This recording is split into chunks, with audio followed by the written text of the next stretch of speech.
නිදහස් සෞඛ්‍ය සේවය පැත්තෙන් இலவச சுகாதார பராமரிப்பை பொறுத்தவரை இந்த பிரகடனம் மிகவும் முக்கியமானது. இந்த பிரகடனம் நோயாளர்களின் அடிப்படை உரிமைகள், சுகாதார பராமரிப்பு வழங்குபவரின் பொறுப்புகள் மற்றும் பாதுகாப்பான தரமான சுகாதார பராமரிப்பை வழங்குவதற்கு பின்பற்ற வேண்டிய கொள்கைகளை குறிப்பிடுகின்றது. Platina 100 electronic fuel injection தொழில்நுட்பத்துடன் AVP Motor Company Private Limited இடமிருந்து.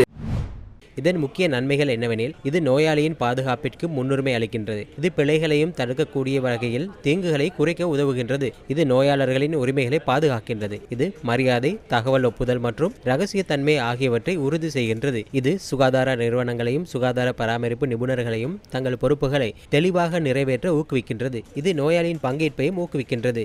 இந்த சிகிச்சை குறித்த தீர்மானங்களை எடுப்பதை நோயாளியின் குடும்பங்களையும் உறுப்பினர்களையும் தீவிரமாக ஈடுபடுத்துகின்றது. இது நோயாளிகளுக்கும் சுகாதார பராமரிப்பு வழங்குநர்களுக்கும் இடையே நம்பிக்கையும் உருவாக்குகின்றது, நம்பிக்கையை வலுப்படுத்துகின்றது மற்றும் கூட்டாண்மைகளை உருவாக்குகின்றது. இது ஒரு பாதுகாப்பு கலாச்சாரத்தை உருவாக்குகின்றது.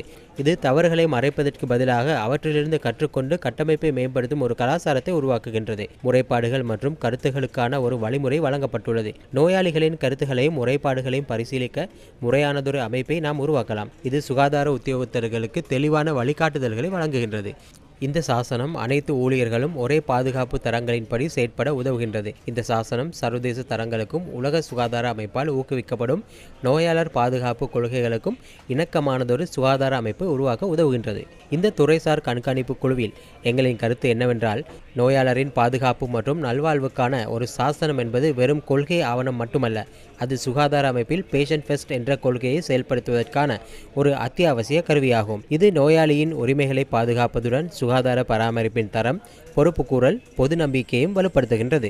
சுகாதார வெகுஜன ஊடக அமைச்சர் இந்த பிரகடனத்தை சட்டம் மூலமாக பாராளுமன்றத்தில் மீண்டும் முன்வைக்க வேண்டுமென நான் முன்மொழிகின்றேன். නැවත පාර්ලිමේන්තුවට ඉදිරිපත් කරන ලෙස